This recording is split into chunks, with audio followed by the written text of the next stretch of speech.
Her expression quickly changed from the guilty one she wore moments ago to one filled with anticipation as she turned to face me. I, too, couldn't wait any longer for the rare treat that was about to happen. I'm Steve. I'm a 32-year-old, single engineer. Ever since I graduated from a technical school with an electrical degree when I was 20, I have been working at my current electrical company. Every day, I commute between my workplace and home, living a monotonous life that never seems to change. I've never had a girlfriend, and I thought that this mundane routine would continue forever. But one day, I encountered an unexpected accident. Believe it or not, as I was leaving work, a car suddenly rushed into the crosswalk at a great speed, despite the pedestrian traffic light being green. Watch out. In a split second, I shielded an elderly man who was in front of me, which resulted in me colliding with the car. In that moment, sharp pain shot through my body. I couldn't bear it anymore, and I laid down on the road, writhing in pain. Luckily, the elderly man I had saved called an ambulance, and I was immediately rushed to the hospital. At the same time, a police car arrived at the scene, and the driver who hit me was taken in for police questioning. Once I was transported to the hospital's emergency department, I immediately received a doctor's examination. According to the doctor's diagnosis, I had a cracked rib due to the impact with the car, and to add insult to injury, I also had a severe sprain in my right leg. It made sense why I was in such pain, but neither of my injuries were life-threatening, and if all went well, I would be able to leave the hospital after about a month. Currently, only private rooms were available in the hospital, so I was set to spend my 1-month stay in the hospital in a private room. My mother from back home immediately rushed to the hospital, and when she found out I was not in a serious condition, she sighed in relief. "Steve, are you okay? I heard about the accident and I was worried sick. Sorry to worry you, Mom, but it seems like I'll be able to leave the hospital in about a month if all goes well. Soon, the attending physician during my hospital stay will come to my room, so I think we can get a more detailed explanation then." Immediately, I heard a knock at the door, so I said, "Come in," and welcomed the doctor in charge. But the moment the door swung open, I was so shocked that my mind went blank. To my surprise, the person standing before me was none other than my childhood friend, who I couldn't forget, Maggie. Seeing me and my mother, she too seemed to be taken aback. Her eyes widened in surprise. I saw your name and thought maybe it could be, but I never imagined that my patient would be you, Steve. Oh my! Never in my wildest dreams did I think I would bump into you here in the hospital. Who've grown into such a beauty, Maggie. I didn't recognize you at first." In stark contrast to me, who was left speechless from the surprise, my mother started chatting cheerfully. Usually, I get tired of my mother's incessant chattering, but this time, I felt truly grateful for her presence. Truth be told, Maggie and I didn't part on good terms, so I honestly didn't know how to face her or what to say. Maggie, perhaps soothed by my mother's brightness, started speaking in a relaxed manner. "Thank you. I've been working at this hospital ever since I graduated from college. I'm still nervous, but I promise to do my best." After that, Maggie gave us a thorough explanation about the details of my hospital stay. My mother, while nodding and saying, jotted down notes, and thanked Maggie with a smile. "Thanks to you, Maggie, I've got a clear idea about what's to come. For now, I'm off to get everything we need for Steve's stay at the hospital. I know we might be a bother, but please take care of us, Maggie." With those words, my mother left the room, light on her feet. As my mother left, Maggie wore a nostalgic expression, as if reminiscing about the past. "Your mother, she hasn't changed a bit, still as youthful as ever. I'm glad to see she's well." While responding to Maggie's words, I couldn't take my eyes off her. She had grown into a stunning woman, with her jet-black wavy hair grown out to her shoulders, clad in her white lab coat, and wearing silver-rimmed glasses. Maggie exuded an intellectual aura. Back in our childhood, the lively and vivacious Maggie, now all grown up into a mature woman, made my heart flutter unexpectedly. Striving to conceal my racing heart, I managed to maintain a calm demeanor as I speak. "Thanks, but it's good to see that you're well, Maggie. When we were in middle school, you moved away all of a sudden. It was quite a shock to me and my family. That's right.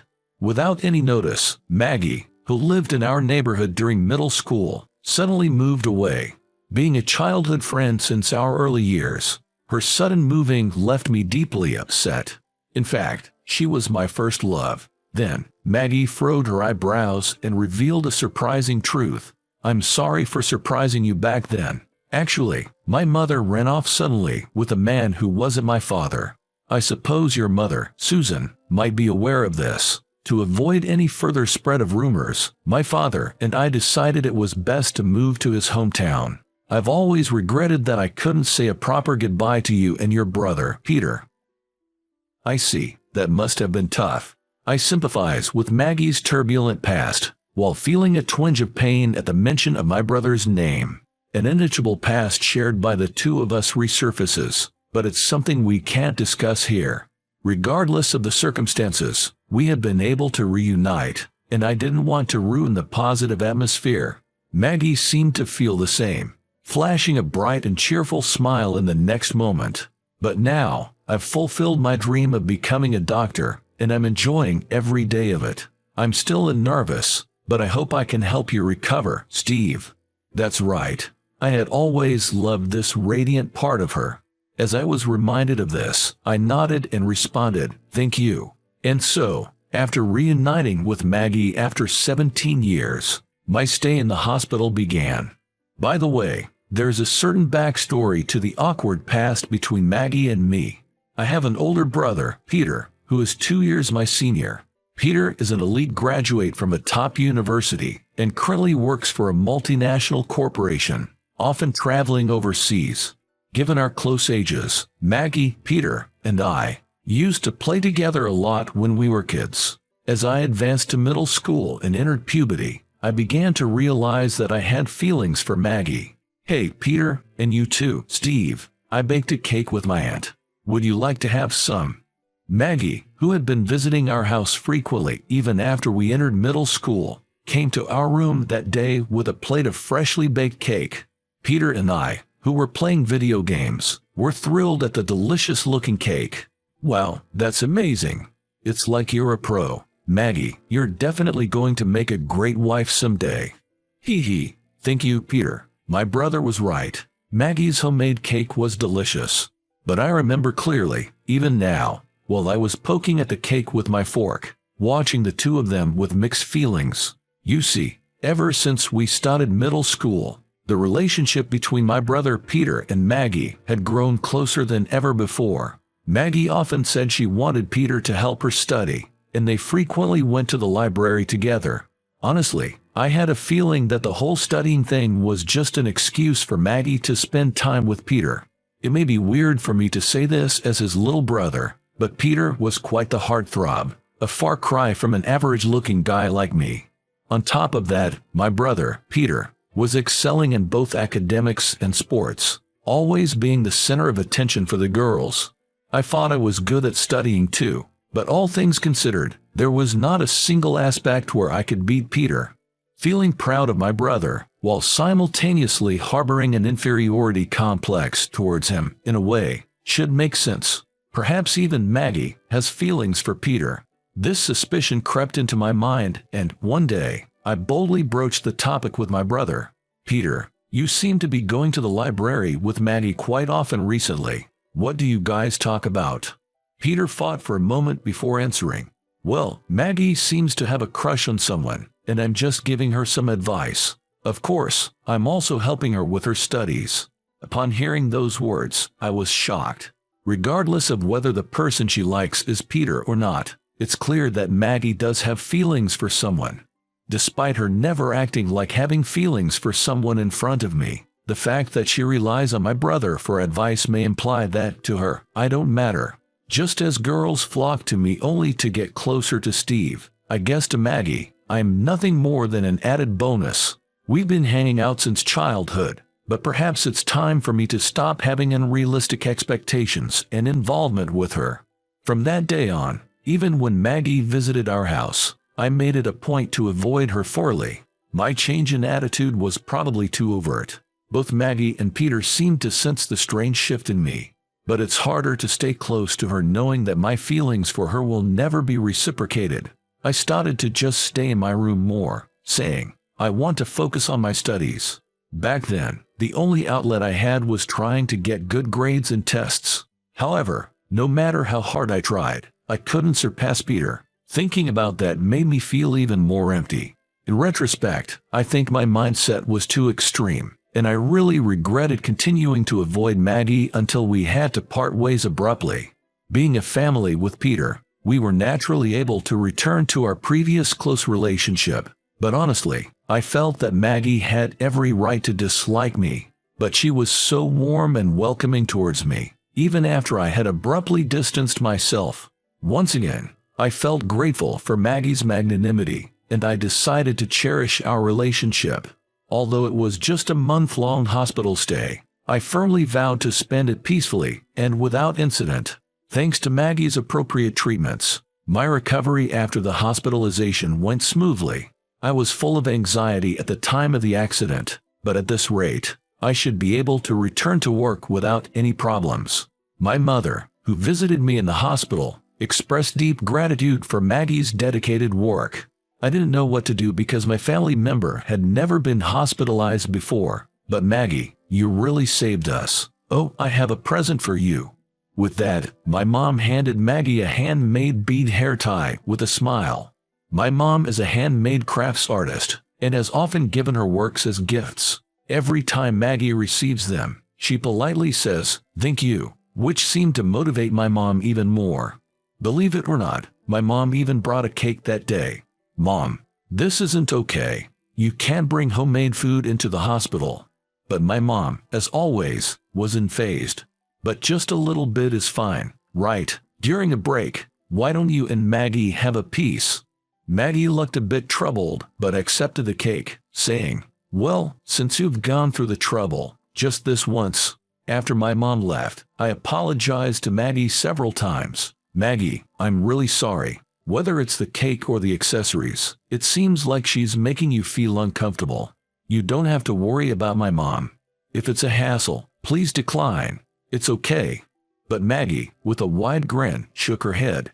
"No, it's not a hassle at all. In fact, I really appreciate your mom's kindness. See, my mom never really cared about our home, so I never got to experience things like making sweets together. But your mom, she's taking care of me as if I were her own daughter for a long time, right? She's the reason why I was able to stay out of trouble during my rebellious phase. I'm really happy to receive these lovely gifts."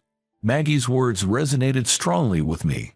Maggie had experienced the painful past of being betrayed by her mother, but if my mom could provide even a little support, I couldn't be more grateful.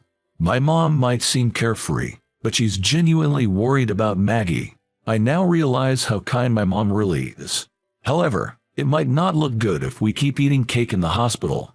With that, Maggie looked around and closed the curtain around the bed. Now, with the curtains closed, we should be fine. Shall we dig into the cake? With that, Maggie, who had been looking a bit guilty earlier, turned towards me with an expression full of anticipation. Facing the rare treat, I couldn't wait any longer. Wow, this is amazing. The fact that I hadn't tasted my mom's cake in a while made it taste even more delicious. Perhaps having Maggie around also enhanced the taste in a way. It truly is so delicious. It's as good as back then. I never imagined that after such a heartbreaking parting, I never expected eating cake with Maggie. As I relished in this happiness, I also felt that with my imminent discharge from the hospital, I should keep my feelings for her under wraps. Having seen Maggie again, I was strongly reminded of how much I liked her, but it's unrealistic to think that a woman as charming as her could fall for a guy like me. If that's the case, it's best to keep it as a beautiful memory. As I was getting ready for leaving the hospital, my brother, Peter, came to visit the day before of the discharge. Apparently, he was coming back to the US temporarily and wanted to check on me. When I heard this, I immediately told Maggie that my brother would be coming to visit. Peter must have been just as shocked by the sudden parting as I was. If they had such a close relationship back then, he would surely want to see her. It's funny, back then I was so jealous of their relationship, But now I even think that a man like my brother is more suited for Maggie. After all these years, I guess I've grown up too. Because I love her, I now believe that her happiness is the most important thing. During the reunion with my brother, Peter was as handsome as ever, and, despite the long time apart, he seemed to be enjoying talking with Maggie. Maggie, long time no see. You've grown up so much, I'm surprised. Peter, it's good to see her doing well. Looking at the two good-looking people, I thought they'd indeed make a great couple. At this point, it's embarrassing to recall how I harbored feelings of animosity towards my brother. But then, he said something unexpected. Remember, before Maggie moved, there was a period where you and Maggie drifted apart, right? At that time, I was really worried about what to do. You wouldn't talk to me and Maggie was panicking. Maggie and I had never touched on the subject before, so I never expected my brother to bring it up so casually. While Maggie and I were taken aback by his comment, my brother suddenly stood up. That's right. I have something to do after this. See you tomorrow, Steve. I'll come to pick you up with Mom. Leaving us in an awkward atmosphere, my brother fled the hospital room. Tomorrow is the day I'm being discharged. Should I apologize about it now? Before I realized it, I found myself speaking to Maggie reflexively. Maggie, I'm really sorry about that time. The truth is, I've always had feelings for you, but I thought that you were into my brother, and that made me behave in such a way. Looking back, it was immature. I'm really sorry. I felt like I was burning with embarrassment, but as soon as I confessed my feelings, the weight on my chest seemed to lift. I was prepared for a crushing rejection, but Maggie's reply was unbelievable. No way. I'm so happy. Actually, I've always had feelings for you, Steve. I was having those study sessions so frequently because I wanted to talk to Peter about it, but I never thought I made such a misunderstanding. Oh, it feels like I took a huge detour. Maggie looked relieved, and I had the urge to hug her on the spot. But considering that we were in the hospital, I restrained myself to just holding her hand gently. It's all right. Even if we took the long way, we eventually reached our destination, right? When I said that, Maggie blushed and gave me the most wonderful smile, saying, "That's true too." In this way, I was able to start dating Maggie officially as soon as I was discharged from the hospital. According to my brother, he too regretted the past. Maggie asked me to keep her feelings for you a secret, and you were suspicious of our relationship. So I was worried about how to respond. Things got complicated, but in the end, it's really good that you two got together. Really. I thought Maggie, a beautiful woman, would be a better match with my successful brother. With that, my brother placed his hand on my head as if to ruffle my hair, and said, "What are you talking about? You're my pride and joy, little brother. Have some confidence in yourself." At those words, I felt a sense of vindication for all the feelings of inferiority I'd been harboring. Thanks, big bro. Now, truly confident, I want to stride forward in life, shoulder to shoulder with Maggie. Watching us brothers, our mother had a proud look on her face. Now that you and Maggie are together, I can't wait to see my grandkids. Mom, you're really jumping the gun. While laughing with my brother, I felt truly blessed to be a part of this family.